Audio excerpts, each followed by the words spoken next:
Okay, how are you everyone? My name is Gary Fry. As I don't know if it's up there yet, but my role is I'm the director for the Centre for School Leadership for the Northern Territory. I'm based actually just around the corner here in the office, so it's actually quite nice. I can just walk straight across. I'm also an adjunct to the university. What does that mean? I'm not quite sure actually. I think it means that I've got something to contribute to the university that's reasonably special. I'm also a school principal. I'm the director for the Centre for School Leadership, but my actual role from an employment sense is that I'm a contract principal with the Northern Territory government. So I'm here on something like a secondment for a couple of years. So I work closely with the School of Education and CDU, and I've been asked by Peter Kell to come and give a talk today on my area of specialty, if you like. So that's what I'm going to be doing. I promise to try and make it interesting for you. The way I want to do this is to talk perhaps and engage you for about an hour. Then we'll have a bit of a break, and then I've got a second part.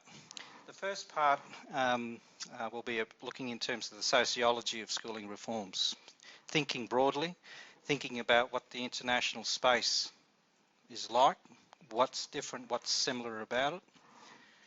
The second part will look in terms of what are the reform toolkits and educational reforms, and what are their strengths and what are their weaknesses. I like to think in terms of a couple of things. One of them is that I reference quite strongly organisational theories in my thinking. I think a lot about school leadership theories, schooling reform theories. So what I'm going to try and do is actually try and think outside of the box, okay, to try to give a bit of an explanation of what's actually happening in our education system and what are some of the roads forward. Can I just quickly, before I start, who of you have got actually a background in school, so I know who I'm talking to? 1, 2, 3. Whereabouts are you? Which school are you at? Are you at a school at the moment, or? I was teaching English at my university in Cambodia. In Cambodia? Okay, yep. Same, okay. And IT? Yeah. As a teacher across Darwin schools. Yeah, yep, across Darwin schools. Can I ask some of the backgrounds of some of you other people who aren't in schools? Do you intend going into schools, or do you? Yeah. Because I actually don't know anything about you, because I was asked to do this, and it's always important to have an idea of who I'm talking to so I can calibrate what I'm saying. Okay. So basically, there's a couple of parts. The first thing I wanted to do was talk a bit about social complexity. What is social complexity? And okay, this is just me. Hello. I think I've got another one here. G'day. I'm Gary anyway. How are you? That's me. I've been involved in school leadership in the Northern Territory for, I don't know, close to 23 years. I've been in remote schools. I've had leadership experience. I've been a principal of remote Northern Territory schools, semi and very remote, bilingual schools, community education centres, leading schools that have very strong bilingual and bicultural practices, dealing with low levels of SES, socioeconomic circumstances, dealing with in environments where there is at times quite a bit of systemic violence. I've been in schools where I've had large schools, small schools, all sorts of schools along the way. So some of these schools are here in Darwin. My last school was as a principal here in Darwin. It was in Palmerston, and I had a school of about 480 students and 50 staff, so which I basically ran. During that time, we won awards for acceleration and numeracy and literacy. And I can tell you over that period, I didn't do one professional development with my staff in numeracy and literacy. And I'll show you how I did it. Okay, I'm doing a PhD through Deakin in Melbourne. and I'm looking in terms of some of the issues of patent inequality in Australian education and why that's actually happening. And my approach is I use a constructionist, if you're thinking about research ontology, a constructionist approach. So basically, a politically suspicious approach to understanding that actions in human society aren't just all basically linear. They're corrupted. They move through political corridors. They move through levels of power. And I use that to try to understand why it is that the world is the way it is, particularly in Australia as a stratified capitalist economy. So I think that's it. I wanted to talk to you about complexity theory because I think it's central to everything about schools, because they're social spaces. And one of the problems about educational theories and educational problematizing is that they don't actually put them often into their broader societal context. We talk about schools as opportunities to move children forward, but they are also complex systems sitting inside complex systems. And it's something that I've struggled with as a school principal. One of the things that really got me thinking in the space was a number of years ago. I had a young boy in my class, or in the school, sorry. I didn't have a class as the principal, but this young boy was about 7, and he was doing really well. In fact, he was one of the top in the school in terms of his IQ. And we went through a period where this young boy just disappeared. He wasn't at school. And so I had these people in the school who would go after and chase families and find out what was going on. And this little boy, he was at home. And I thought to myself, now, why is this mother keeping this little boy at home? Because he's one of the brightest kids I've ever seen. Why is he at home? Why isn't he at school?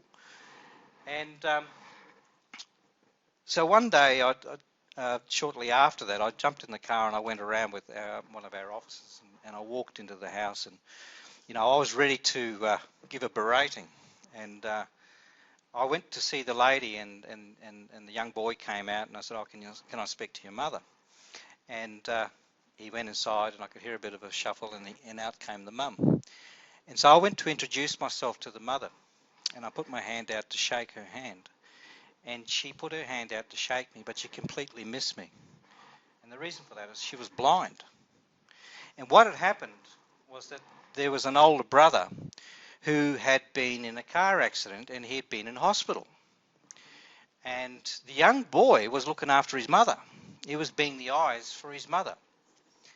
And it made me sit back and reflect quite deeply about how I understood that situation, and start thinking about how often was this playing out in the community. So it got me thinking a lot about the fact that what I saw wasn't necessarily the reality of my school. So when we talk about schools in terms of some of the issues, I like to think back in my own studies. I think very deeply about what is happening in our society. Why is it that we keep struggling in schools? Why do we have the problems that we talk about and hear in the media about schools? What is it? How possible is it to get someone who's born in poverty and move them past their situation in life? If you are born poor, what's the capacity of the school to actually levitate you beyond your situation in life? What's the statistics? How likely is it that the school is a vehicle to transform you beyond your situation in life? So when I think about Australia, one of the things that I've noticed over the last 23 years is that I've been in that many meetings, and I've been in that many spaces with professionals, teachers, principals, senior educators, senior bureaucrats, ministers of education. And we talk in very circular ways. We talk about the same stuff. Every year we talk about the same stuff. We lament on the same problems. Kids' attendance, kids not getting fed, let's do this, let's do this. Problems that we see today are the same problems we've seen in the past.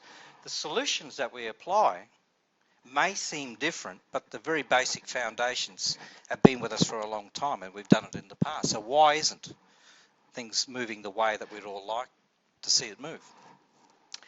So in Australia, one of the problems of our education system is actually we're in a capitalist economy where we actually have people who are losers. We have winners and we have losers. So how does the school operate within that space?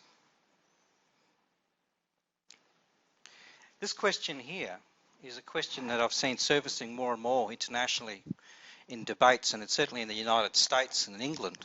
I've started to see this becoming more and more prevalent in the discourses of educational reform. Do you mean we're going to produce an equal system or a system that provides for the opportunity for equality? How far can the state step in and tailor ideals of equality? One of the perversities of change is the more a state steps in, for struggling parents, they'll step back. And I found as a principal, the more I stepped into the space, if we started feeding kids, parents would step back. You feed them. And the expectation for me to do that increased. Everyone's a victim. I can't fix this, you've got to fix it for me. There's a lot of perversity in the way schools interact with poverty and in the way schools interact with capitalism. Over the last 5 to 7 years, something pretty dramatic's occurred in Australia. Prior to the last 7 years, from about the decade of about 2000 onwards, in the 1990s, from 1990 in Australia, certainly in the Northern Territory, we had this thing called decentralisation of the education system. And we had, in 1992, devolution occur here in the Northern Territory, and that is the state giving increased responsibility to the schools to govern themselves. And we see that now with the conversations about the so-called autonomous schools. To me, it's just an extension of decentralisation. It's that argument. Some services have to remain within a centralised frame. Some services remain with the schools. So we've had, since the decade of the 2000s, we had right through the 1990s, this period of governance being given to schools. We also had economic rationalist doctrine coming into social policy in schools. So schools becoming predicated on business models, corporate models, using Ford Motor Company, Toyota Motor Company, Hyundai, Kia, those types of principles of how to actually conduct an organisation, the principles of competition, and placing that market principle into schools, into public entities. We see from 2000 another set of sweeping changes occurring, and that is the idea that teachers and educators have too long been working in a pseudo-profession. That is, we didn't have a prescription of what it actually meant to be a teacher. We didn't have standards. We didn't have codes of ethics. It was, and in fact, when I started teaching back in 1991, when I first went into leadership, we didn't have standards. All I had was a little A4 piece of paper with a list of duties. This is what you will do as a teacher. And it was very ambiguous. It was very vague. But it was something that we had. So we had standardisations occurring from 2000, particularly from 2005. We see the movement towards a national framework, AITSL.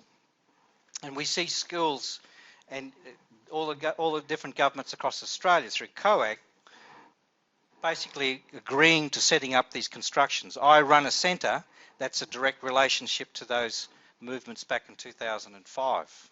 Standardisation. What does it mean to be a teacher at a graduate, intermediate level, and as a high achieving and lead teacher? What does it mean to be a principal, the Australian professional standard for principals in the different domains?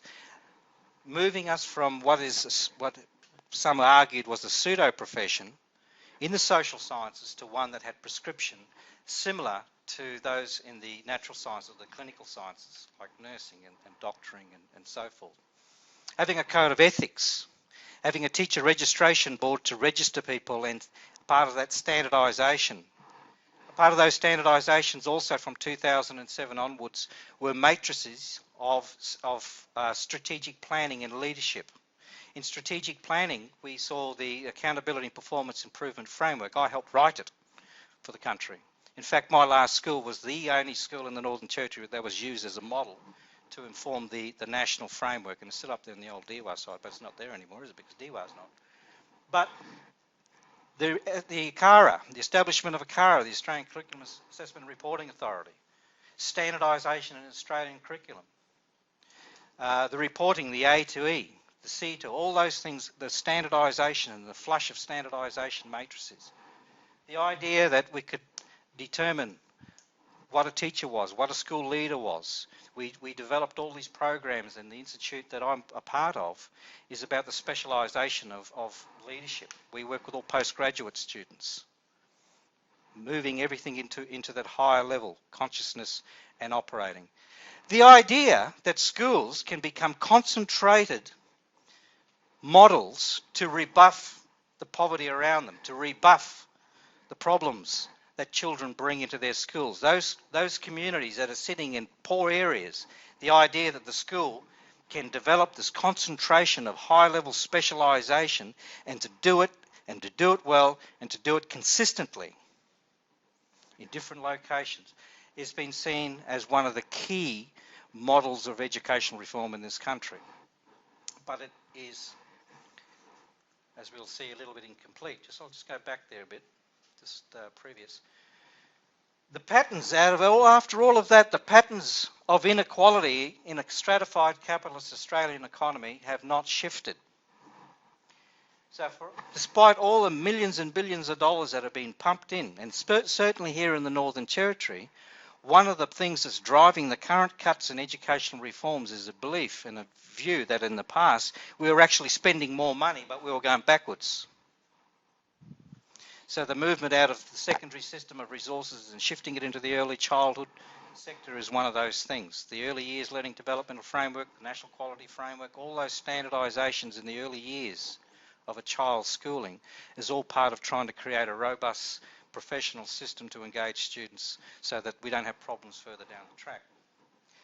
Despite all this work, the patterns are anchored. If you're a poor child in a poor suburb, the chances of you, regardless if you're black or white, it's not going to change too much for you. The school isn't going to be the vehicle, statistically, nationally, to actually transport you beyond your system, your experiences in life. This is straight out of the national reports. This is all stuff that's just come straight out of the reports. The outcomes for students in the lowest socioeconomic backgrounds are still poor. A little bit better in some areas, but the patterns are pretty much the same. And you hear politicians, they talk a bit about, this is really good, but this is not really good, and maybe we need to do this. We tinker around the edges of the data, but the reality is the patterns are still there. They haven't changed. These are the things that we don't talk about a lot. In Australia, we have what's becoming a hyper-capitalist economy, or it has been for a while, where we've got most of our household wealth actually locked up in 1 in 5 people. The rest of us, there's another 20% that share and another 21%. 13,608,000 Australians share in 18% of the national household wealth. We don't live in an equal society. We don't live in a society where the resources are distributed equally. Where resources are distributed to deal with inequality, they often tend to actually exacerbate the problem. I'll get to that a bit later on. So this is something that's really, really interesting. When I started looking into this in my own studies, is to try to understand what does that mean for schools if we live in a society that does that. You hear stories and we glamorise people who, this person, this rock star's got $200 million in the bank. I can't even think of that much money. When they start talking about billions of dollars, I can't think of that. It's perverse. And we've got this level of inequality. So when we're talking about Indigenous educational inequality and Indigenous socioeconomic inequality, we're also talking about a massive amount of Australians that also actually sit in these bottom quintiles. Now, this is straight out of the Australian Bureau of Statistics, so it's all there.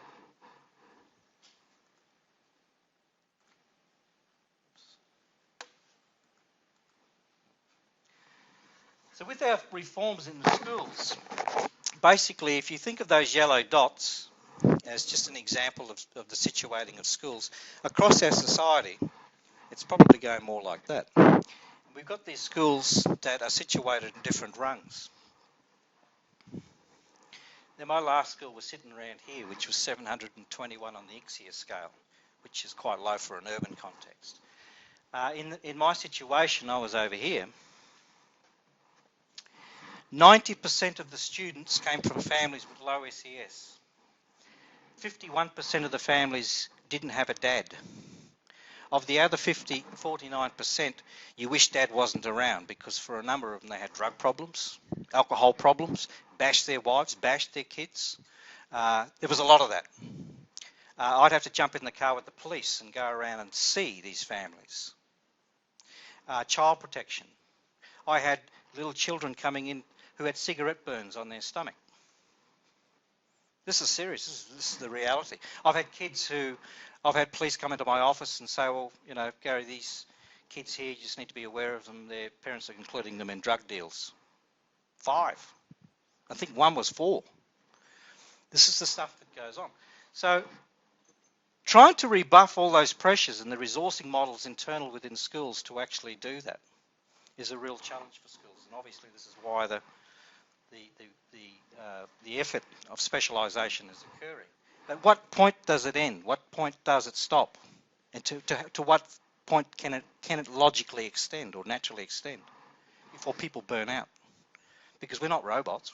There's only so much we can do. There's so much we can absorb. Okay. There's roughly 10,000 schools nationally in Australia. In the Northern Territory, the vast majority of ours sit within that low SES context. Okay, we are not urban, we're provincial because we're only small, so we fit within that provincial ICSIA framing. In schools, this thing here of purpose becomes a foundation. Why do I go to this institution if none of my family went to it? Why do I go to this institution? And this is particularly prevalent for Indigenous children. But children, poverty knows no racial barriers. Why would I go to this institution if the utopian ideals that have been sold to me aren't translating in my life? They're not translating in my parents' lives. So people have a problem in rationalising schools, particularly the way they tend to present themselves in terms of this will levitate you beyond your life's experiences.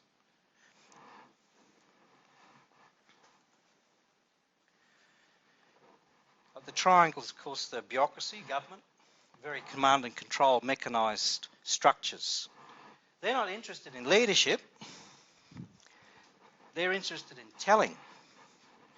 When you get out into schools are social organic systems. They're moving, they're porous, they've got energy flowing through them. They're very different systems. And they've got all this top-down, coming down, directives, policies, you name it. And the schools, of course, sitting across different ICSIAs, different sizes. In Australia, one of the ways that they're trying to address this is this differentiated modelling. Where is it? Non-differentiated. So basically they're saying, if you live in a poor area, we're going to give you more. Okay, that's a good thing. That's a good start. I've been waiting 23 years for that. I hope it happens. Seriously, because we've been talking about this since I started teaching as a young fella. Just finished Pimples. And I was out there doing it. We were talking about that. This is what I mean when I say things sound like new ideas, but they've been around a long, long time. But the other stuff that's happening around that too negates it, and that is, for instance, here in the Northern Territory, one of the challenges we have is we work on a negative model of resourcing. In other words, get all your kids to school and we're going to give you more resources. So if you're talking about poverty, you actually need the resources to get the kids to school. So it's a converse relationship. It's one we're struggling to get through. There's all sorts of other problems as well, but that's just some of them. Is stuff making sense? Yeah. Any questions? You got? Yeah. The next set of slides in part 2, I have a bit of. This is just preparing people for the next set of on the next part, because I've got some focus questions there. But I'm trying to get through this so that we can actually deal with the other stuff, which is the current stuff that's situating in schools, particularly around leadership development. If we're talking about international leadership, no matter what country you're in, whether it's China, we had a group of Chinese principals here late last year from Anhui province in China. This one province had something like 60 million people in it.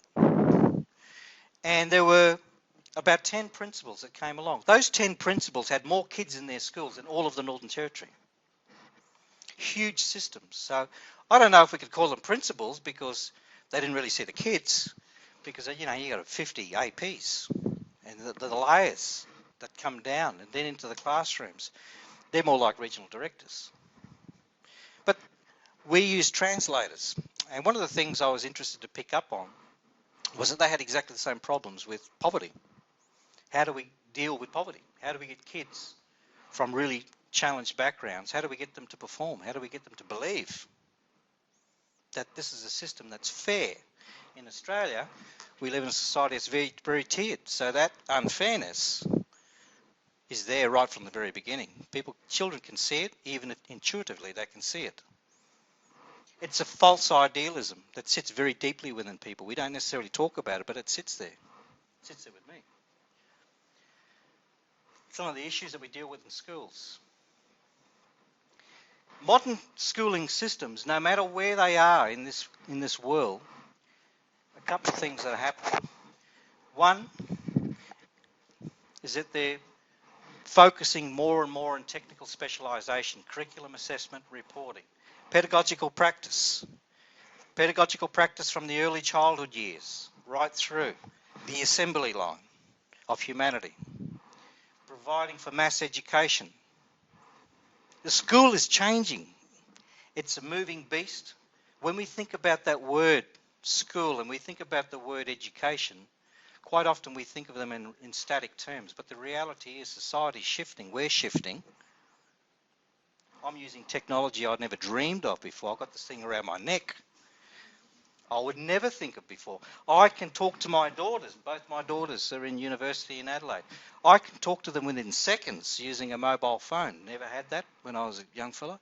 In fact, when they brought in the $2 coin, I had an argument at the service station because I was expecting my $2 note, because I'd been out bush for a long, long time, and I came in and I paid for my fuel, and the person gave me a $2 coin. And I said, no, where's my note? And she said, I've given you the $2. I said, you haven't given you give me $1. And she said, have a look. And I looked. That's how I realised a new form of the currency had come in. And this is me as an educated person, even though I was at bush for 10 years. So that's how I found out the $2 coin had come in. Everything is changing. The technical specialisation will continue to change. Schools, the social issues, social foundations of schools are shifting, and our understanding of those schools is shifting dramatically. But also this here, the business structures. I've outlined earlier that schools had shifted from the mid-1990s right through into the present, using a business acumen and a business modelling that's more synonymous with Ford or some type of major manufacturing company. How do schools deal with the business finance structures, the legal entities, the issues of law? You know, I'd be walking around the school grounds with my janitor and a branch fell off. And it freaked me out because 2 weeks earlier a young boy had died in Darwin from a tree landing on his head, and only 3 weeks ago down south the same thing happened. Now, as a school principal, that really frightened me because I had like 2,000 trees in the school. Then I said to an arborist, I said, can you come out and do a check for me and let me know which trees are likely to fall? He goes, well, I can't tell you that. I can tell you which ones look obvious they're going to fall. I mean, I could tell him that. Everything is arbitrary, everything is subjective, everything falls within that vagueness. And so you're dealing with ambiguity constantly. You're dealing with it constantly. In the HR frames, teachers doing the wrong thing, the amount of paperwork associated with dealing with problems is just exponential. And so in schools, they've become these major monsters in a sense, particularly the larger systems, as they grapple with specialisation, getting teachers to be better, pushing teachers to the point where they are specialists. We think of specialists in medicine. We think of specialists as the hearing and the throat and the nose. It's almost like we're heading the same way with schools. We're actually wanting our teachers to be specialists. We're wanting our principals to be specialists. We want them also to be really good at business. We want them to be good at accounting. I had to learn about cash and accrual accounting at the age of about 30 to understand what was going on in the school and the finances. I've come into this university environment, everything's online. I couldn't even learn. I didn't even know the system that they were using. People started using acronyms and all different terminologies to describe the business modelling. I had no idea. So I'd ring people and say, come over here and show me what's going on, because I don't.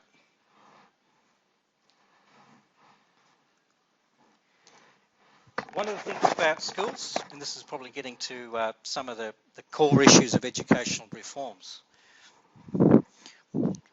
there are a number of layers and different ways of thinking and problematizing schools, but generally speaking, in terms of the key gearing of schools, they gear across three things. One is social and human capital as their central foundation. Quality relationships are obviously very central to a social system. You can't work with kids if they hate you. You can't work with parents if they hate you. Quite the opposite. We do our best work together and our worst work separated. We're gregarious social creatures. So it stands to reason why everything that we do is actually founded on the social sciences and is founded on social research and what actually gets people to work together in collaborative enterprise. Quality teachers, quality pedagogical practices, the relationship between teachers and children is one of the most important and profound, because there's a long time that kids spend with teachers. It stands to reason many of the problems that I actually dealt with children actually were founded within the relationship of teachers and kids, how teachers dealt with children's issues. And of course, the strategic planning of the school had to be consistent.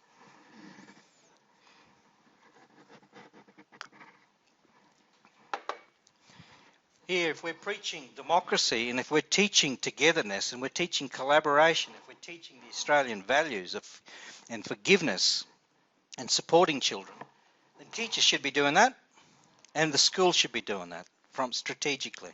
But when that becomes broken, it becomes a dishonest system and all sorts of problems start to manifest as a result of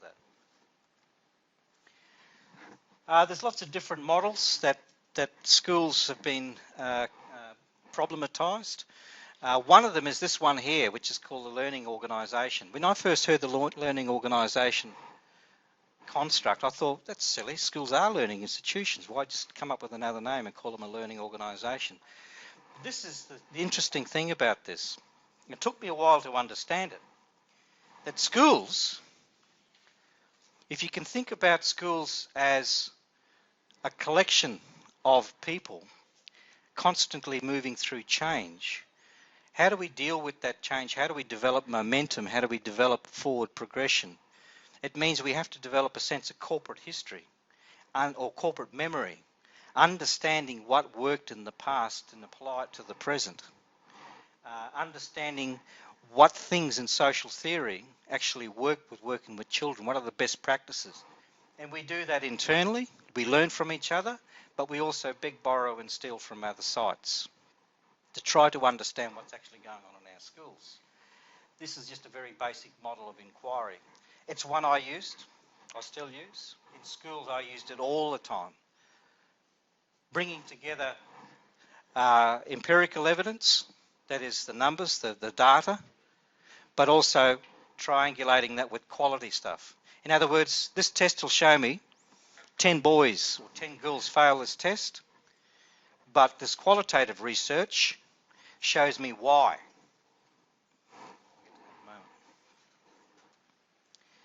This is one of the things that's very rarely spoken about in schools and in education.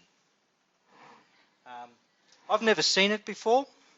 It's a model that I started coming up with. It fits easy with me because before I became an educator, I was an electrician. I was an electrical contractor. And I did physics and chemistry when I was very young with pimples and problems with my pimples. But this sine wave, for those of you who know what a sine wave, in alternating current goes like that. In our power lines, it goes like that. And it has a peak positive and a peak negative. In schools, as organisations, one of the problems of schools, particularly if you are in a poor area or a struggling area, is it takes you and your staff a long time working really, really hard as a team, getting the resources in to actually get the school moving really, really well. Right across Australia and right across the world, and I'll show you some results later, international results of countries and some of the issues that they've had around leadership. All you need is a couple of teachers leaving who have been the drivers, or a fantastic principal or an assistant principal, or some fantastic parents, a fantastic school council, and you start to see fragmentation occurring in those teams because of the external pressure being pressed upon those schools. The propensity is to drop your performance. And as you drop, it gears the other way. No one wants to come to work. We're going backwards. So the teacher's morale starts to go down. Parents start to get angry because they think their kids aren't getting an education. The kids start to muck up. And the system starts to decay very quickly. So the education department then gets rid of the principal and says, you're not doing a good job. We're going to get some new teachers. We're going to get a new principal. So what invariably happens is a new team come in, and what happens? They've got to work real hard. They work really, really hard. The principal, like me, I used to leave home in the dark, and I'd get home in the dark. And I was doing a degree at the same time. I did 3 degrees while I was working full-time trying to do this sort of stuff. It nearly killed me. I used to have a lot of hair. And the teachers that you're bringing, the teamwork, you're trying to get people to believe that we can actually achieve. Because the system is telling us, if we try really hard, we've given you all these toolkits, Gary, for all your teachers, we're giving you professional standards, we've given you all these frameworks for planning, we're giving you not much money, but we've given you in-kind support. Do the job. So I was working really, really hard. I'm lucky that my wife's a teacher and she understood what I was going through. But it took a lot out of me. It really broke me. And after 3 years, I can show you some of the results. I turned this last school around, but it broke my back almost. And it takes a long time to bring it up. And then it just comes down when people leave. No matter where you are in the world, one of the key problems of schooling educational reform is to stop that pattern. And that pattern in poor areas is more exaggerated. In other words, I was at one remote community that was in a dive. It was here. And after a year, I was only about there. You know, and they can sit there for years, just plateau, bottom out, and then something happens. In schools, we have all this phenomena flowing through our schools. We test our children in May, but what are we really testing? My last school in Darwin here, by the 5th of May, when we were testing in the NAPLAN, the National Assessment Program for Literacy and Numeracy, in years 3, 5 and 7, years 3 and 5 now, in primary, but I had a third of the school change over, high transient rate. So in a lot of these lower socioeconomic indexed area, there can be quite a lot of turbulence. And so we were getting kids coming in who weren't a part of our system. So when we measured how well they achieved, the results of those kids came up on our computer for our school. But were they actually reflective of all the work that the teachers did? A lot of 1/3 weren't. So these challenges in terms of dealing with phenomena are real, but we don't problematise them in schools. Some years I used to look at the results for years 3, 5 and 7. So years 3, 5 here, next year. And you could see various cohorts coming through who would perform really well. And then the following year, the next cohort that came through, no, the teachers didn't do anything different, or they did more sometimes, and they didn't get the results. Then you'd see the teachers think really poorly of themselves. We're not doing really well. We should be doing this, we should be doing that. And it was the phenomenon, it was the group of kids. I had one year a group of about 10 boys that were tearing the school apart. And I had them in 10 different classes, and they were each tearing those classes apart. They were just full on. And I ended up getting these 10 boys, and I put them in, and I asked for permission because I had one person in the school who had a strong background in psychology and working with troubled kids. And he was able to just stop it all. And those kids were able to work, and we changed the teaching and learning. We went to ITC base for that class. It became an ITC based class, and we looked in terms of the manipulation of curriculum, etc., and I put some other support structures in there. But the point is this, that this phenomena is replicated at all levels within schools. This is what social complexity is about, and we don't talk about it in schools because we've put it in the too hard basket, but it's punching us around every day.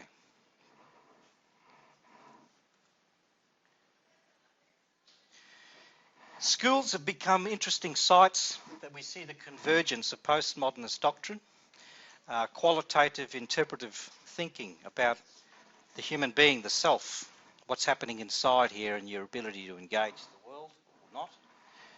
And we have all these scientific theories, scientific organisational theories that have been driving reforms. Now I know Peter talked a little bit about this and Taylorism. Did he talk a bit about Taylorism and where all the stuff's coming from?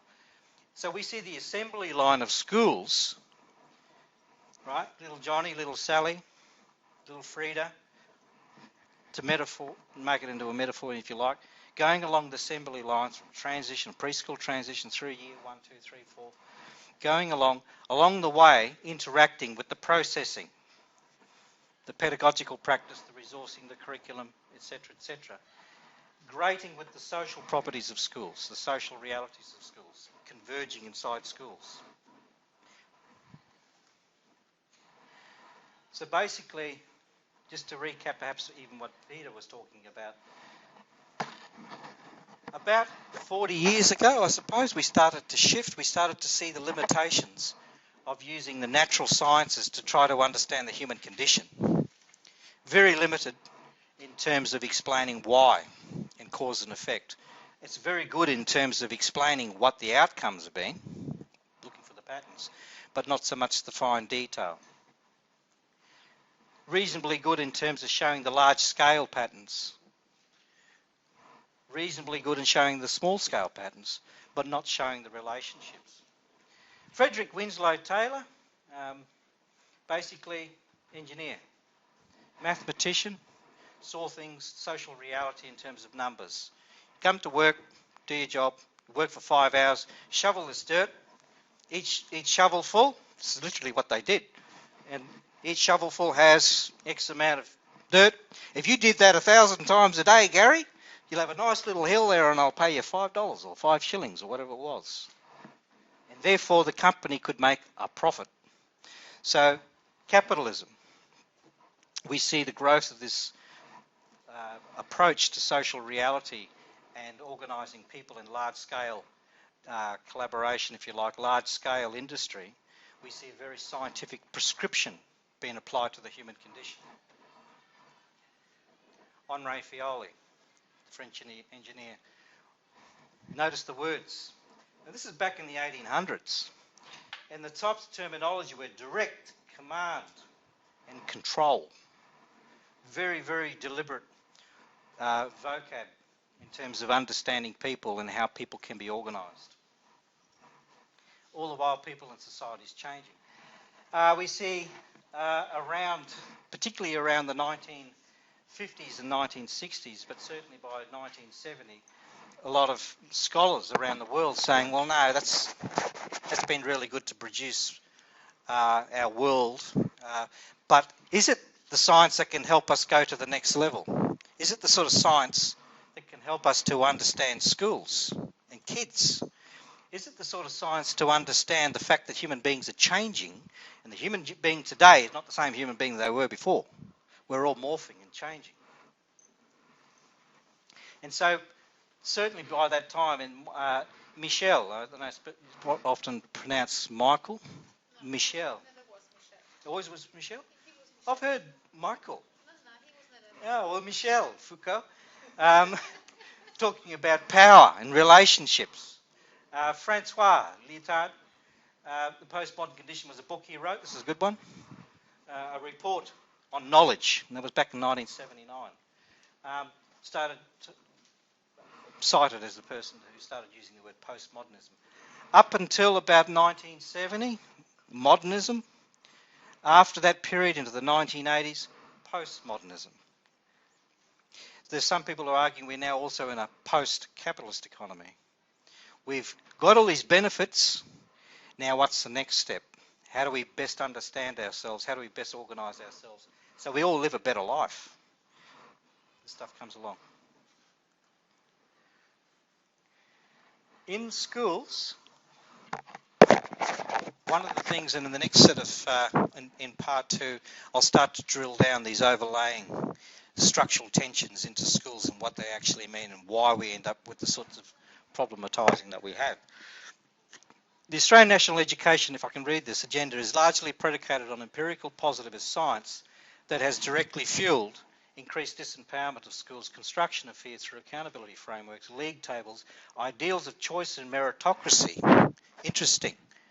Democracy within a capitalist economy can sometimes be looked at in terms of rationalising and giving legitimacy to inequality. You didn't try hard enough, Gary, so your circumstances in life are because you didn't try. There is some legitimacy in that, but is it the full answer to what's actually going on? Foucault talked about, class hegemony, class-based patterns of power. Why is it the rich and the middle class can exert their influence in the political arena? Why is it that the poor people don't have the representation? Why can't they get the representation? So class-based hegemony and the movement of power through class. All of this stuff has got me into trouble in the past when I've stood up and challenged this stuff in public meetings or government with principles. I've been slapped around because I'm not supposed to think that way. And that tends to happen. It tends to happen to teachers because government becomes very deterministic and self-determined. This is the way it goes. Now, a lot of those things that we are doing are good things, but we're not going to move past, if that's all we do, the problems. We're not going to move past those problems. In schools, it all congeals into schools. The responsibility for changing the circumstances of children's lives are actually quite often implicit, if not explicitly, laid at the feet of teachers and schooling councils and schooling principals. The idea that schools can actually rebuff inequality and problems that are manifested and locked in their environments is one of the big core issues in the 21st century. Whether it's China, in England, the United States is going like that. Some of it's racially bound, but a lot of it's economic. Wherever you see emerging capitalist economies, straight away like that. You see it in China, you see it in India, you see it everywhere. So what is this? And what's the role of the school in all of this? Australia's no different in that regard. We like to think we're all different, but are we? In terms of society and treatment of poverty and issues. So in schools, one of the things that's happened in recent years, why I have the responsibility of the Centre for School Leadership is to actually help schools through the next layer, through postgraduate studies, focused on educational leadership, focused on the standards, trying to create a level of specialisation. Now, in the Northern Territory, I can tell you in 2014, there's probably going to be 100 principals or teachers who are moving into principal or intermediate roles in terms of that assistant principal or senior teacher roles, trying to create that specialisation and hoping through osmosis and hoping through a critical mass that we can actually inject through that in specialisation capacity to start rebuffing some of the challenges that occur in schools. As the next set of slides in part 2, I'll talk about Ralph Stacey's work. It's probably the most sophisticated model I've ever seen, and it helped me as a principal to actually deal with all this stuff. It came out of complexity theory and it's applied from the natural sciences. It showed the relationship between the world as a natural state and the social world as a natural state. We're actually linked.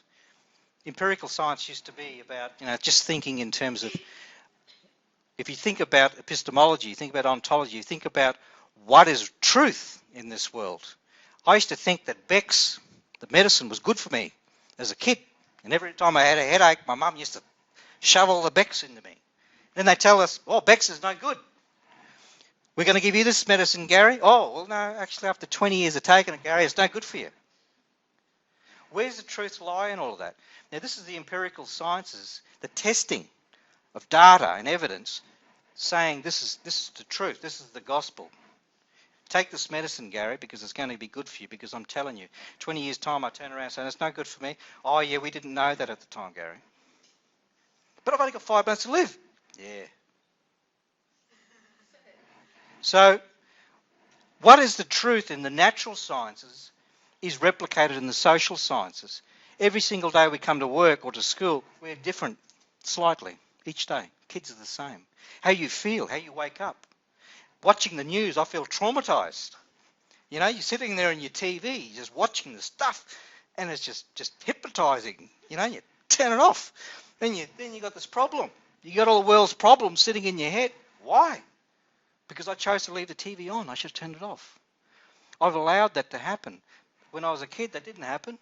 I didn't think about what was going on in Istanbul or over in Africa. I'm really sorry that the problem over there happened, but what's it got to do with me? So we take on ownership of what's going on around the world, the media coming in. Our schools are struggling with all this stuff. That's why those patterns are there. If those patterns weren't there, we'd say that this stuff is working. And I'd have a very different argument to present. But the fact is, in Australia, the last 5 years of intensifying this stuff have shown it hasn't budged the patterns at all. Why? Do you want to have a break? 5 minutes, 10 minutes, and we'll go to the last part. Do you have any questions about any of that? I do. Yep. What is the ITC? ITC? Yeah, you said that you changed and then when you had Integrated those Technology ICT. and Communication. Oh, to ICT. ICT. Yeah. I'm dyslexic.